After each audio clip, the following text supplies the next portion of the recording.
Hello friends, a warm welcome to your own YouTube channel Dhakad combo classes. तो दोस्तों, आज जो हमारा बैच है, आज हम अपने एसएससी जीडी के बैच को शुरू करने जा रहे हैं। किसको? जो एसएससी जीडी का जो टारगेट बैच है उसको आज से हम शुरू करने जा रहे हैं। और दोस्तों, आप यकीन मानिए कि यदि आपने डेली इस सीरीज को अटेंड किया तो आप पेपर में लगभग 60 से 70% का जो पोर्शन है वो इसी क्लास से पाओगे। ठीक है गाइस, तो अब हम जो एसएससी जीडी की सीरीज चालू करने जा रहे हैं उसमें लगभग आपको 60 से 70 पोर्शन हमारी इन क्लासों से मिलने वाला है। क्योंकि आज तक हमारा जो भी अनुभव रहा है एसएससी जीडी के संबंध में और पेपर के जो बदले हुए पैटर्न के संबंध में, उन सारे को ध्यान में रखते हुए हम क्लास को बनाएंगे। ठीक है गाइस, तो चलिए दोस्तों क्लास को स्टार्ट करते हैं। और आप लोगों को डेली इस क्लास को अटेंड करना है और दोस्तों अपने दोस्तों को ज्यादा से ज्यादा इसको शेयर भी करना है। ठीक है गाइस, देखिए दोस्तों, ये है आज का हमारा आपसे पूछा गया प्रश्न। तो दोस्तों, ये जो क्वेश्चन है कि 12 वस्तुओं का क्रय मूल्य 9 वस्तुओं के विक्रय मूल्य के बराबर है, तो लाभ प्रतिशत क्या है? तो दोस्तों, इसका जो आपको सही आंसर है वो कमेंट बॉक्स में लिखकर जरूर देना है। किसमें? कमेंट बॉक्स में लिखकर जरूर देना है। अब चलते हैं दोस्तों अपन क्वेश्चन की तरफ। देखिए दोस्तों, पहला क्वेश्चन है, राष्ट्रपति को पदभार की शपथ किनके द्वारा दिलाई जाती है? प्रधानमंत्री, लोकसभा अध्यक्ष, भारत के मुख्य न्यायाधीश या उपराष्ट्रपति? तो गाइस, यहां पर हमारा सही आंसर हो जाएगा भारत के उप मुख्य न्यायाधीश। दोस्तों, राष्ट्रपति को जो शपथ दिलाता है वो भारत का मुख्य न्यायाधीश दिलाता है। दोस्तों, आर्टिकल 52 में, किसमें? आर्टिकल 52 में यह कहा गया है कि भारत का एक राष्ट्रपति होगा। कौन होगा दोस्तों? भारत का एक राष्ट्रपति होगा जो राष्ट्र का प्रमुख होगा। दोस्तों, राष्ट्रपति भारत का प्रथम नागरिक होता है। इसके अलावा ये तीनों सेनाओं का सर्वोच्च सेना नायक भी होता है। ठीक है गाइस, तो इस वाली बात को हमें याद रखना है।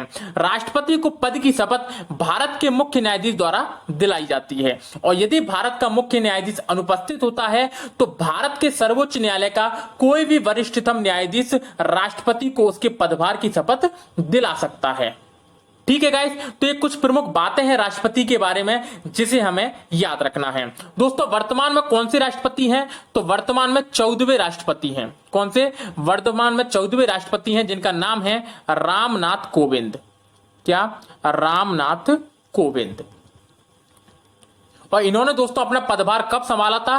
25 जुलाई 2017। ठीक है गाइस, 13वें राष्ट्रपति कौन थे? तो 13वें राष्ट्रपति थे हमारे प्रणब मुखर्जी। कौन? प्रणब मुखर्जी। ये तो दोस्तों हमारे 13वें राष्ट्रपति। और 12वें राष्ट्रपति कौन थी? तो 12वीं राष्ट्रपति थी दोस्तों श्रीमती प्रतिभा देवी सिंह पाटिल। कौन? श्रीमती प्रतिभा देवी सिंह पाटिल। ये दोस्तों भारत की पहली राष्ट्रपति हैं। कौन थी दोस्तों? ये भारत की पहली राष्ट्रपति थी जिन्होंने अपना कार्यकाल 25 जुलाई 2007 से प्रारंभ किया था। कब? 25 जुलाई 2007 से प्रारंभ किया था। तो ये तीनों दोस्तों बात हमें याद रखना है। 12वीं राष्ट्रपति प्रतिभा देवी सिंह पाटिल, कब से इन्होंने पदभार ग्रहण किया? 25 जुलाई 2007 से। वर्तमान में कौन है? 14वें राष्ट्रपति रामनाथ कोविंद। 25 जुलाई 2017 से इन्होंने अपना कार्यभार संभाला था। ठीक है गाइस, अब इसके अलावा दोस्तों राष्ट्रपति से दो बातें और याद रखना है कि भारत के एकमात्र राष्ट्रपति जो अभी तक 2 बार चुने जा चुके हैं वो कौन है? वो है राजेंद्र प्रसाद। कौन है दोस्तों? राजेंद्र प्रसाद। राजेंद्र प्रसाद। और दोस्तों एकमात्र राष्ट्रपति जो निर्विरोध चुने गए थे उनका नाम है नीलम संजीवन रेड्डी। कौन? नीलम संजीवन रेड्डी। आप दोस्तों यकीन मानिए कि जिस तरीके से आपको पढ़ाया जाएगा पेपर में आपको सीधे से सीधे क्वेश्चन वही मिलेंगे। आप इस बात मानिए दोस्तों, यदि आप कहीं आज से 10 दिन बाद यदि आप कोई टेस्ट सीरीज लगाओगे तो उसमें आपको खुद में कॉन्फिडेंस आएगा कि 50 से 60% आपको इसी क्लास का देखने को मिलने वाला है।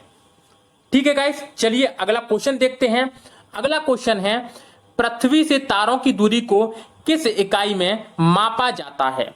प्रकाश वर्ष, फेदम्स, नॉटिकल मील या किलोमीटर? तो गाइस यहां पर हमारा सही आंसर हो जाएगा प्रकाश वर्ष। दोस्तों पृथ्वी से तारों की जो दूरी है वो किसके द्वारा, किस इकाई से मापी जाती है, तो वो मापी जाती है दोस्तों प्रकाश वर्ष। ठीक है गाइस, तो ये हमें याद रखना है। अब चलते हैं नेक्स्ट क्वेश्चन की तरफ। देखिए दोस्तों, वीरभूमि किससे संबंधित है? वीरभूमि जो दोस्तों समाधि स्थल एक, ये किससे संबंधित है? लाल बहादुर शास्त्री, राजीव गांधी, बाबू जगजीवन राम या भगत सिंह? तो गाइस यहां पर हमारा सही आंसर हो जाएगा राजीव गांधी। दोस्तों भारत के पूर्व प्रधानमंत्री राजीव गांधी के समाधि स्थल को क्या बोला जाता है? वीरभूमि। ठीक है गाइस, लाल बहादुर शास्त्री, दोस्तों इनके समाधि स्थल का नाम क्या है? तो इनका नाम है विजय घाट। क्या? विजय घाट, यह है इनके समाधि स्थल का नाम। बाबू जगजीवन राम के समाधि स्थल का नाम एकता स्थल। क्या दोस्तों? एकता स्थल। ठीक है गाइस, इसके अलावा भगत सिंह, सुखदेव, राजगुरु की समाधि कहां पर है? तो ये हुसैनी वाला के समीप इनकी समाधि है। किसके? ये प्रश्न आ सकता है कि कहां पर इनकी समाधि है, तो हुसैनी वाला में इनकी समाधि है, भगत सिंह, सुखदेव और राजगुरु की। ठीक है गाइस, तो ये जो तीनों क्वेश्चन मैंने अभी तक आपको बताए हैं बेहद ज्यादा महत्वपूर्ण हैं। आप अपनी नोट्स को आज से बनाना शुरू कर देना। चलिए दोस्तों, अब नेक्स्ट क्वेश्चन की तरफ चलते हैं। अगला क्वेश्चन है गाइस, ट्रेन टू पाकिस्तान नामक पुस्तक किनके द्वारा लिखी गई है? तो गाइस इसको डायरेक्ट समझ लेना कि ये खुशवंत सिंह की एक महत्वपूर्ण पुस्तक है जो लगातार पेपरों में पूछी जाती है। ठीक है गाइस, चलिए नेक्स्ट क्वेश्चन की तरफ चलते हैं। देखिए दोस्तों, अगला क्वेश्चन है भारत के राष्ट्रपति के संबंध में, कि भारत के राष्ट्रपति दूसरे कार्यकाल के लिए निर्वाचित नहीं किए जा सकते, केवल 2 कार्यकाल के लिए निर्वाचित किए जा सकते हैं, कितने भी कार्यकाल के लिए पुनर्निर्वाचित किए जा सकते हैं, या उपर्युक्त में से कोई भी नहीं है। ठीक है गाइस, तो यहां पर हमारा सही आंसर हो जाएगा कितने भी कार्यकाल के लिए पुनर्निर्वाचित किए जा सकते हैं। दोस्तों भारत के जो राष्ट्रपति हैं वो कितनी बार भी पुनर्निर्वाचित किए जा सकते हैं, और इनका कार्यकाल कितने वर्ष का रहता है? 5 वर्ष का इनका कार्यकाल रहता है। लेकिन दोस्तों इसके बाद भी वो तब तक पद धारण कर सकते हैं जब तक कि कोई अन्य राष्ट्रपति उस पद को धारण ना कर ले। ठीक है गाइस, तो 5 वर्ष के लिए दोस्तों भारत के राष्ट्रपति को निर्वाचन होता है, और ये कितने बार भी पुनर्निर्वाचित हो सकते हैं। अच्छा क्वेश्चन है दोस्तों। चलिए दोस्तों नेक्स्ट क्वेश्चन की तरफ चलते हैं। अगला क्वेश्चन है गाइस, साइलेंट वैली जहां पौधों एवं पशुओं की अति विरल प्रजातियां पाई जाती हैं, कहां पर स्थित है? केरल, राजस्थान, मुंबई या असम? तो गाइस एक प्रमुख क्वेश्चन है जिसका आंसर हो जाएगा केरल। दोस्तों केरल में साइलेंट वैली, जिसे हम शांत घाटी क्षेत्र भी कहते हैं, क्या? शांत घाटी भी कहते हैं। ठीक है गाइस, दोस्तों ये केरल में 89 वर्ग किलोमीटर क्षेत्र में फैला हुआ है। 89 वर्ग किलोमीटर क्षेत्र में फैला हुआ है, और ये अपनी जैव विविधता के लिए मशहूर है। किस चीज के लिए? जैव विविधता के लिए मशहूर है।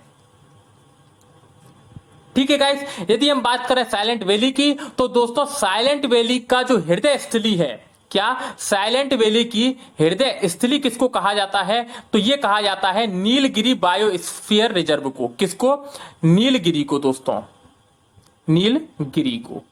इसको दोस्तों साइलेंट वैली का हृदय स्थल कहा जाता है। यदि दोस्तों हम नीलगिरी बायोस्फीयर रिजर्व के बारे में बात करें तो ये 3 राज्यों में फैला हुआ है, तमिलनाडु, कर्नाटक और केरल, और ये भारत का सबसे बड़ा संरक्षित वन क्षेत्र भी है। ठीक है गाइस, तो साइलेंट वैली का हृदय स्थल किसे कहा जाता है? नीलगिरी को। साइलेंट वैली यानी शांत घाटी, ये कहां पर स्थित है? केरल में। और किसके लिए प्रसिद्ध है दोस्तों? तो जैव विविधता के लिए ये मशहूर है। ठीक है गाइस, अब चलते हैं अपन नेक्स्ट क्वेश्चन की तरफ। अगला क्वेश्चन है गाइस, थियोसॉफिकल समाज का मुख्यालय कहां पर है? पुणे, पुदुचेरी, अडयार या हैदराबाद? तो गाइस यहां पर हमारा सही आंसर हो जाएगा अडयार। दोस्तों अडयार चेन्नई में थियोसॉफिकल समाज का मुख्यालय है। यदि दोस्तों हम थियोसॉफिकल सोसाइटी के बारे में बात करें तो इसकी स्थापना 1875 में की गई थी। कब? 1875 में थियोसॉफिकल सोसाइटी की स्थापना की गई थी। 2 लोगों ने मिलकर की थी। किसने? मैडम ब्लेडवेस्की ने तथा कर्नल अर्काट ने, किसने?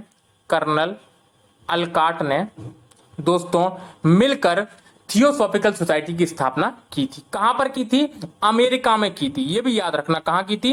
अमेरिका में इसकी स्थापना की थी। दोस्तों बाद में 1879 में इसका मुख्यालय कहां स्थापित किया गया? मुंबई में स्थापित किया गया।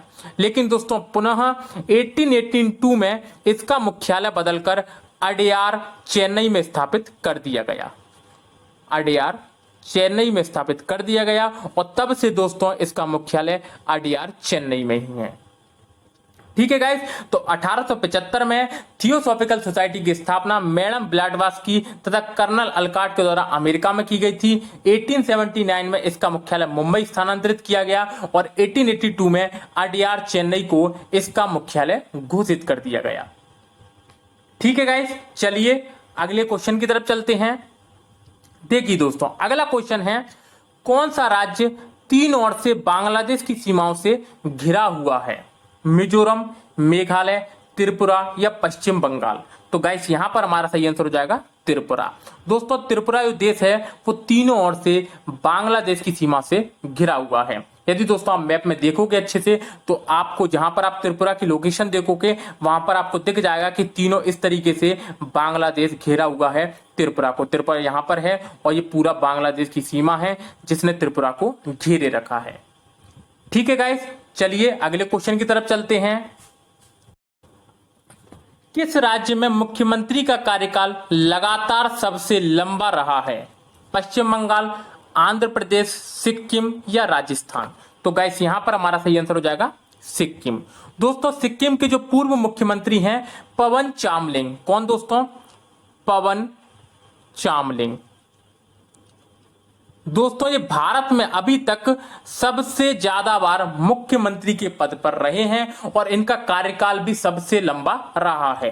ये दोस्तों 1994 से लेकर लगातार 2019 तक मुख्यमंत्री के पद पर रहे हैं। और कहां के दोस्तों? सिक्किम के मुख्यमंत्री। टोटल यदि हम बात करें तो इन्होंने 23 साल 4 महीने और 17 दिन मुख्यमंत्री का कार्यभार संभाला है। ठीक है गाइस, तो अभी तक भारत में सबसे लंबे मुख्यमंत्री के पद पर कौन रहा है? सिक्किम के मुख्यमंत्री, पूर्व मुख्यमंत्री पवन चामलिंग। ठीक है गाइस, यदि हम वर्तमान में बात करें सिक्किम के मुख्यमंत्री तो वो हैं हमारे प्रेम सिंह तमांग। कौन? प्रेम सिंह तमांग। ठीक है गाइस, तो ये भी हमें याद रखना है कि प्रेम सिंह तमांग वर्तमान में सिक्किम के मुख्यमंत्री हैं। पवन चामलिंग सबसे लंबे समय तक मुख्यमंत्री के पद पर रहे हैं। और दोस्तों सिक्किम के भी राज्यपाल कौन हैं? तो गंगा प्रसाद सिक्किम के राज्यपाल हैं। ठीक है गाइस, तो ये सारी बातें हमें इस प्रश्न में याद रखना है। चलिए दोस्तों नेक्स्ट क्वेश्चन की तरफ चलते हैं। अगला क्वेश्चन है गाइस, भारत में किनके द्वारा पंचवर्षीय योजना को अंतिम रूप से स्वीकृति प्रदान की जाती है? केंद्रीय मंत्रिपरिषद, प्रधानमंत्री, राष्ट्रीय विकास परिषद या मंत्रिमंडल के आर्थिक मामलों की समिति? तो गाइस यहां पर हमारा सही आंसर हो जाएगा राष्ट्रीय विकास परिषद। दोस्तों भारत में राष्ट्रीय विकास परिषद के द्वारा पंचवर्षीय योजना को अंतिम रूप से स्वीकृति प्रदान की जाती है। दोस्तों पंचवर्षीय योजनाओं में देश के विभिन्न क्षेत्रों के विकास के लिए 5 साल की योजनाएं बनाई जाती है और उसका समय समय पर मूल्यांकन भी किया जाता है। लेकिन वर्तमान में भारत में पंचवर्षीय योजना को बंद कर दिया गया है और जो भारत में आखिरी पंचवर्षीय योजना है वो कौन सी है? 12वीं थी। ठीक है दोस्तों, तो अब पंचवर्षीय योजना को बंद कर दिया गया है। यदि हम राष्ट्रीय विकास परिषद के बारे में बात करें तो इसकी स्थापना 6 अगस्त 1952 को हुई थी। कब? 6 अगस्त 1952 को राष्ट्रीय विकास परिषद की स्थापना हुई थी। और इसके पदेन अध्यक्ष कौन होते हैं? तो इसके पदेन अध्यक्ष होते हैं प्रधानमंत्री। ठीक है गाइस, तो राष्ट्रीय विकास परिषद के पदेन अध्यक्ष प्रधानमंत्री होते हैं। यदि दोस्तों आज को आपको वीडियो अच्छी लग रही हो तो वीडियो को जल्दी से लाइक कर दीजिए दोस्तों, और वीडियो को ज्यादा से ज्यादा शेयर करना ना भूलें। जितना दोस्तों लोग हमसे जुड़ सकेंगे उतने ही ज्यादा दोस्तों हम मोटिवेट होंगे आपको पढ़ाने के लिए। तो दोस्तों बहुत अच्छा कंटेंट आपको मिलने वाला है, और मैंने आपसे कह रखा है कि 60 से 70% आपको इसी क्लास में पेपर से देखने को मिलने वाला है, उसकी आप टेंशन बिल्कुल मत लीजिए। ठीक है गाइस, चलिए नेक्स्ट क्वेश्चन की तरफ चलते हैं। अगला क्वेश्चन है गाइस, राज्यपाल द्वारा जारी किए गए अध्यादेश की अधिकतम अवधि होती है 3 महीने, 6 सप्ताह, 1 वर्ष या 2 वर्ष। तो गाइस यहां पर हमारा सही आंसर हो जाएगा 6 सप्ताह। पहले दोस्तों आप इस क्वेश्चन को 2 बार अच्छे से पढ़िए कि राज्यपाल द्वारा जारी किए गए अध्यादेश की अधिकतम अवधि बोला है इसने, कितनी अधिकतम अवधि। तो ये दोस्तों कितनी होती है, 6 सप्ताह। दोस्तों होता क्या है, जब विधानमंडल सत्र में ना हो या विधानसभा सत्र में ना हो, जब विधानसभा सत्र में नहीं होता तो दोस्तों एक विधानसभा के सत्र से लेकर दूसरे विधानसभा के सत्र के बीच में लगभग 6 महीने का गैप रहता है। 6 महीने से दोस्तों ज्यादा का अंतर नहीं हो सकता। ध्यान से सुनना कि 2 विधानसभाओं के सत्र में 6 महीने से ज्यादा का अंतर नहीं हो सकता। लगभग अधिकतम अंतर कितना रह सकता है, 6 महीने का। तो दोस्तों यदि इस बीच में ऐसी कोई परिस्थिति बन जाती है जहां पर हमें कानून बनाना है, तो विधानसभा तो सत्र में है नहीं, तो वहां पर राज्यपाल अध्यादेश द्वारा उस कानून को लागू कर सकता है। ठीक है गाइस, और इसको ये पावर आर्टिकल 213 के तहत दी गई है। तो आर्टिकल 213 में राज्यपाल के अध्यादेश संबंधी बातें कही गई हैं। यदि हम राष्ट्रपति के बारे में बात करें तो राष्ट्रपति 123 के तहत अध्यादेश की शक्ति को पारित करता है। ठीक है गाइस, तो विधानसभा जब सत्र में नहीं होता तो एक विधानसभा से दूसरे विधानसभा के बीच में अधिकतम कितना समय रह सकता है, 6 महीने। तो दोस्तों जब राज्यपाल अध्यादेश जारी कर सकता है, जब राज्यपाल अध्यादेश जारी करता है तो 6 महीने लागू रहता है, और दोस्तों विधानसभा का सत्र लागू होने के 6 सप्ताह के भीतर उस अध्यादेश को पारित करना होता है। तो दोस्तों टोटल समय कितना हो गया, 6 महीने और 6 सप्ताह। तो विधानसभा के सत्र के लागू होने के विधानसभा के सत्र के चालू होने के 6 सप्ताह के भीतर उसे अध्यादेश को पारित करना होता है। तो टोटल समय राज्यपाल के अध्यादेश को कितना मिल गया, 6 महीने 6 सप्ताह। ठीक है गाइस, तो इस वाली बात को हमें अच्छे से याद रखना है। बहुत महत्वपूर्ण क्वेश्चन है दोस्तों, बहुत ज्यादा महत्वपूर्ण। ठीक है गाइस, अब चलिए नेक्स्ट क्वेश्चन की तरफ चलते हैं। अगला क्वेश्चन है गाइस, प्रत्येक वर्ष मार्च में निम्नलिखित में से किसे नहीं मनाया जाता है, अंतर्राष्ट्रीय महिला दिवस, साक्षरता दिवस, उपभोक्ता अधिकार दिवस या विश्व स्वास्थ्य दिवस। तो गाइस हम चारों के बारे में अच्छे से जान लेते हैं। अंतर्राष्ट्रीय महिला दिवस कब मनाया जाता है, तो ये 8 मार्च को मनाया जाता है। कब, 8 मार्च को मनाया जाता है। अंतर्राष्ट्रीय साक्षरता दिवस तो दोस्तों ये 8 सितंबर को मनाया जाता है। ध्यान से दोस्तों, ये 8 सितंबर को मनाया जाता है। विश्व उपभोक्ता अधिकार दिवस तो ये 15 मार्च को मनाया जाता है, और विश्व स्वास्थ्य दिवस तो ये 7 अप्रैल को मनाया जाता है। तो दोस्तों प्रत्येक वर्ष मार्च में, तो दोस्तों ये 2 मार्च में मनाए जाते हैं और ये 2 अप्रैल में मनाए जाते हैं। मतलब दोस्तों थोड़ा सा क्वेश्चन में करेक्शन कर लेना कि 8 मार्च को ये मनाया जाता है महिला दिवस और अपना विश्व उपभोक्ता अधिकार दिवस। साक्षरता दिवस 8 सितंबर को और स्वास्थ्य दिवस 7 अप्रैल को मनाया जाता है। तो ये चारों दिवस दोस्तों को आपको अच्छे से याद रखने हैं। ठीक है गाइस, चलिए नेक्स्ट क्वेश्चन की तरफ चलते हैं। अगला क्वेश्चन है गाइस, भारत के किस राज्य में पोंगल त्योहार मनाया जाता है, केरल, महाराष्ट्र, तमिलनाडु या आंध्र प्रदेश। तो गाइस यहां पर हमारा सही आंसर हो जाएगा तमिलनाडु। दोस्तों भारत के तमिलनाडु राज्य में पोंगल त्योहार अच्छे से मनाया जाता है, और दोस्तों ये 4 दिन तक मनाए जाने वाला एक त्योहार है। कितने दिन तक, लगातार 4 दिन तक दोस्तों ये मनाया जाता है। अक्सर पेपरों में दोस्तों इसके दिन के बारे में भी पूछ लिया जाता है। यदि हम केरल में बात करें तो दोस्तों केरल का जो प्रसिद्ध त्योहार है उसका नाम है ओणम त्योहार। कौन सा, ओणम त्योहार। यदि हम महाराष्ट्र के बारे में बात करें तो महाराष्ट्र का प्रमुख त्योहार है गुड़ी पड़वा। कौन सा, गुड़ी पड़वा। और आंध्र प्रदेश में दोस्तों तो बानी महोत्सव आंध्र प्रदेश का प्रमुख महोत्सव है। कौन सा, बानी महोत्सव। दोस्तों ये याद रखना अपन को, बानी महोत्सव। ये दोस्तों कहां मनाया जाता है? आंध्र प्रदेश में। ठीक है गाइस, तो ये बात हमें इसमें याद रखनी है। चलिए दोस्तों नेक्स्ट क्वेश्चन की तरफ चलते हैं। अगला क्वेश्चन है गाइस, भारत का कौन सा राज्य तीन ओर से नेपाल, चीन और भूटान से घिरा हुआ है? पश्चिम बंगाल, अरुणाचल प्रदेश, सिक्किम या मेघालय? तो गाइस यहां पर हमारा सही आंसर हो जाएगा सिक्किम। दोस्तों तुरंत आप अपने मैप में जाइए या एटलस में जाइए, वहां पर दोस्तों आप सिक्किम की लोकेशन देखिए। दोस्तों सिक्किम एक ऐसा उठा हुआ राज्य है, कैसा ऐसा उठा हुआ राज्य है। यहां पर दोस्तों हम देखते हैं कि इस साइड में नेपाल देश है, कौन सा है? नेपाल देश है, और इस साइड में भूटान देश है, और ऊपर की साइड चीन देश है। तो दोस्तों चीन, नेपाल और भूटान, और यहां पर फंसा हुआ है दोस्तों सिक्किम। कौन सा दोस्तों? सिक्किम देश फंसा हुआ है। तो तीनों ओर से दोस्तों कौन घिरा हुआ है? सिक्किम राज्य घिरा हुआ है। ठीक है गाइस, तो अच्छा क्वेश्चन है, इसे हमें याद रखना है। चलिए दोस्तों नेक्स्ट क्वेश्चन की तरफ चलते हैं।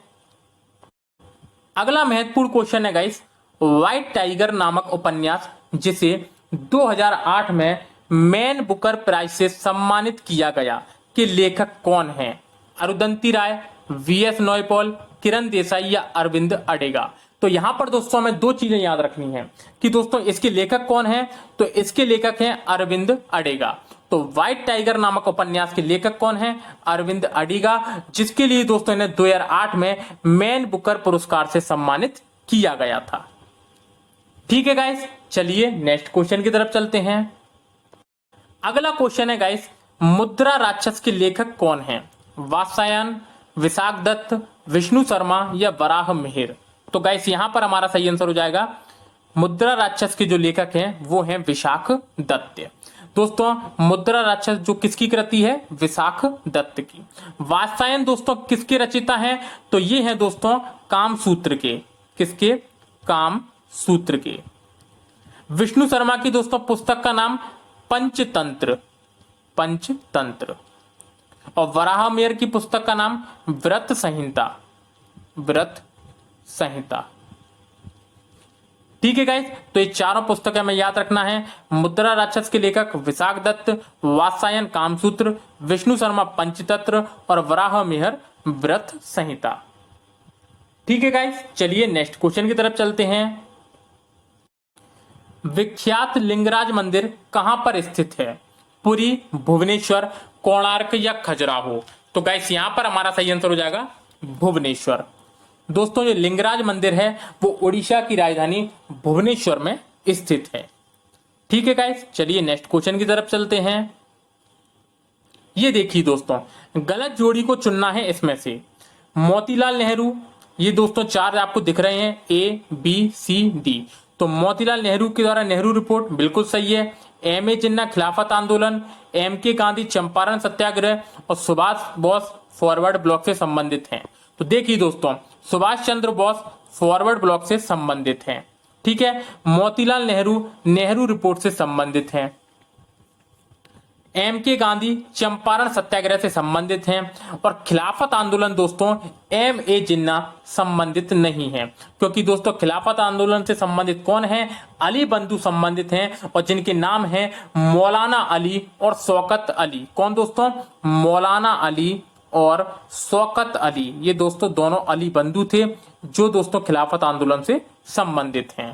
तो चारों क्वेश्चन दोस्तों हमें याद रखना है, पेपर में पूछे जा सकते हैं। चलिए दोस्तों नेक्स्ट क्वेश्चन की तरफ चलते हैं। अगला क्वेश्चन है गाइस, भारत में ब्रिटिश ईस्ट इंडिया कंपनी द्वारा प्रथम निर्णायक सैनिक सफल अभियान किसे माना जाता है? बक्सर को, प्लासी को, वाटरलू को या हल्दी घाटी को? तो गाइस यहां पर हमारा सही आंसर हो जाएगा बक्सर युद्ध को। दोस्तों भारत में जो ब्रिटिश ईस्ट इंडिया कंपनी द्वारा प्रथम निर्णायक सैनिक सफल अभियान किसे माना जाता है? बक्सर के युद्ध को, जो दोस्तों कब हुआ था? 23 अक्टूबर 1764 को हुआ था। कब? 23 अक्टूबर 1764 को हुआ था। किन किन सेनाओं में हुआ था दोस्तों? तो इसमें बंगाल के नवाब मीर कासिम, बंगाल के नवाब मीर कासिम, मीर कासिम, दूसरे अवध के नवाब सुजाउद्दौला, अवध के नवाब शुजा-उद-दौला और तीसरे थे दोस्तों मुगल बादशाह शाह आलम द्वितीय। कौन? शाह आलम द्वितीय। दोस्तों इन तीनों की संयुक्त सेना ने अंग्रेजों से युद्ध किया था। किससे? अंग्रेजों से युद्ध किया था और इसमें दोस्तों ये तीनों पराजित हो गए थे। ठीक है गाइस, तो इस वाली बात को हमें याद रखना है कि प्रथम निर्णायक सैनिक सफल अभियान किसे माना जाता है? बक्सर के युद्ध को, जो कि 23 अक्टूबर 1764 को हुआ था। दोस्तों प्लासी का युद्ध कब हुआ था? तो ये हुआ था 23 जून 1757 को। कब? 23 जून 1757 को। हल्दी घाटी का युद्ध 18 जून 1576 को। 18 जून 1576 को। और वाटरलू का युद्ध 18 जून 1815 को। 18 जून 1815 को। ठीक है गाइस, बक्सर कहां पड़ता है? तो दोस्तों ये बिहार में पड़ता है। कहां पर? बिहार के आरा जिले में दोस्तों एक जगह है बक्सर। ठीक है गाइस, तो ये सारी बातें हमें इस क्वेश्चन में याद रखनी है। अगला क्वेश्चन पे चलते हैं दोस्तों। देखिए दोस्तों, अगला प्रमुख क्वेश्चन है, भारत का प्रथम नाभिकीय परीक्षण कहां किया गया था? चंपारण, पोखरण, चिकमंगलुरु या जवाहर सागर? तो गाइस यहां पर हमारा सही आंसर हो जाएगा पोखरण।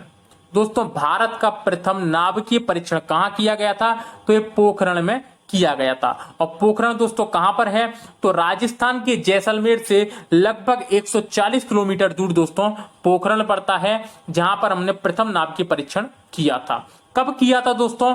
तो 18 मई 1974 में पहला परीक्षण किया था। 18 मई 1974 में पहला परीक्षण किया था। और इसे क्या नाम दिया गया? तो इसको नाम दिया गया स्माइलिंग बुद्धा। क्या? स्माइलिंग बुद्धा, इस परीक्षण को नाम दिया गया। दोस्तों इसको याद रखना है अपन को, ये दोस्तों कूट नाम था स्माइलिंग बुद्धा। ठीक है गाइस, दूसरा दोस्तों जी परीक्षण कब किया गया था? तो 11 से 13 मई 1998 को दोस्तों दूसरा परीक्षण किया गया था, जिसमें 5 और भूमिगत परमाणु परीक्षण किए और तब भारत ने अपने आप को परमाणु शक्ति घोषित कर दिया। ठीक है दोस्तों, तो 11 से 13 मई को 1998 को दूसरा परीक्षण किया गया और इसको दोस्तों क्या नाम दिया गया? तो इसको नाम दिया गया ऑपरेशन शक्ति। क्या? ऑपरेशन शक्ति। ठीक है गाइस, और इसी कारण दोस्तों प्रतिवर्ष 11 मई को नेशनल टेक्नोलॉजी डे मनाया जाता है। 11 मई को नेशनल टेक्नोलॉजी डे मनाया जाता है। ठीक है गाइस, तो इतनी बातें हमें इस क्वेश्चन में याद रखनी है। चलिए दोस्तों नेक्स्ट क्वेश्चन की तरफ चलते हैं। अगला क्वेश्चन है गाइस, सांची का स्तूप किस राज्य में है? मध्य प्रदेश, आंध्र प्रदेश, उत्तर प्रदेश या महाराष्ट्र? तो गाइस यहां पर हमारा सही आंसर हो जाएगा मध्य प्रदेश। दोस्तों सांची का स्तूप कहां पर स्थित है? मध्य प्रदेश में स्थित है। दोस्तों मध्य प्रदेश में काफी तीर्थ स्थल हैं, जैसे कि ओमकारेश्वर हैं, महाकालेश्वर हैं। ओमकारेश्वर, महाकालेश्वर। ठीक है दोस्तों, तो बहुत सारे तीर्थ स्थल हैं दोस्तों मध्य प्रदेश में। नर्मदा नदी भी मध्य प्रदेश में ही बहती है, जिसे मध्य प्रदेश की जीवन रेखा भी कहा जाता है। ठीक है गाइस, तो इस प्रकार से दोस्तों आज जो हमने क्वेश्चन किए हैं, ये दोस्तों सारे के सारे क्वेश्चन बहुत ज्यादा महत्वपूर्ण है और इनसे संबंधित जो डिटेल है वो बेहद ज्यादा महत्वपूर्ण है। ठीक है गाइस, धीरे धीरे दोस्तों अपन जल्दी इसमें करंट के क्वेश्चन भी इंक्लूड करेंगे, साथ में मैथ और रीजनिंग के क्वेश्चन भी इसमें इंक्लूड करने वाले हैं। आज जो आपसे प्रश्न पूछा गया है वो एक मैथ का प्रॉफिट लॉस का क्वेश्चन है, उसका सही आंसर आपको कमेंट बॉक्स में लिखकर जरूर देना है। और दोस्तों यदि वीडियो आपको अच्छी लगती है तो वीडियो को लाइक कर देना, चैनल को सब्सक्राइब कर देना तथा वीडियो को ज्यादा से ज्यादा शेयर करना ना भूलें। ठीक है गाइस, और यदि आपको इसकी पीडीएफ चाहिए तो टेलीग्राम चैनल की लिंक डिस्क्रिप्शन में दी हुई है, वहां से आप इसको डाउनलोड कर सकते हैं। फिर मिलते हैं दोस्तों कल नेक्स्ट क्लास में, तब तक के लिए धन्यवाद।